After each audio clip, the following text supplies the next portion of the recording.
I'm here with Luke Eastwood, Druid and author of The Druid's Primer, who has agreed to do an interview in his own home. So thanks very much, and thanks for having me. You're welcome. I'll start with a few questions there for you.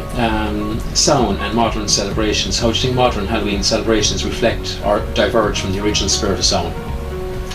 Well, that's an interesting question. So, I mean, what is the original spirit of Samhain? That's something that's very much open to interpretation, because we can't actually say there's a definitive answer to that, I think, because we're not, there's not like some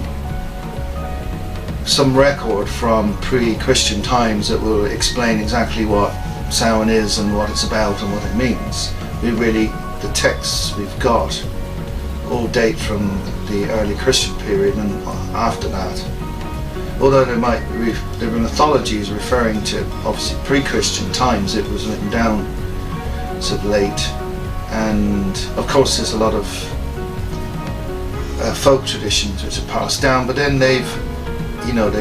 we don't know how much they've been altered by time and sort of Christian influence. So to be honest, I'd say we can only really guess what the spirit of Samhain is, to be honest, because without the time machine to hand, you really can't really know. I think we know what the core elements of what it's about are. That it's about the ancestors, it's about death, it's about transition, about the cycle of the year. All those things are true, and it's one of the 8 important festivals which are marked with a bonfire. Samhain's obviously the one that has the greatest links to fire, but in truth they all had a fire. But that is one tradition that's persisted particularly.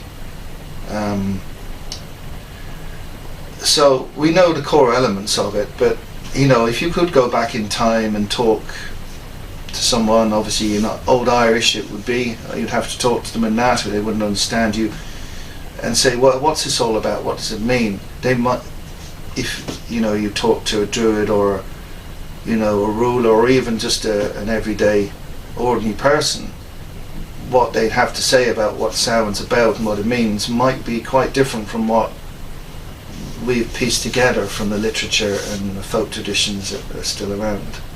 And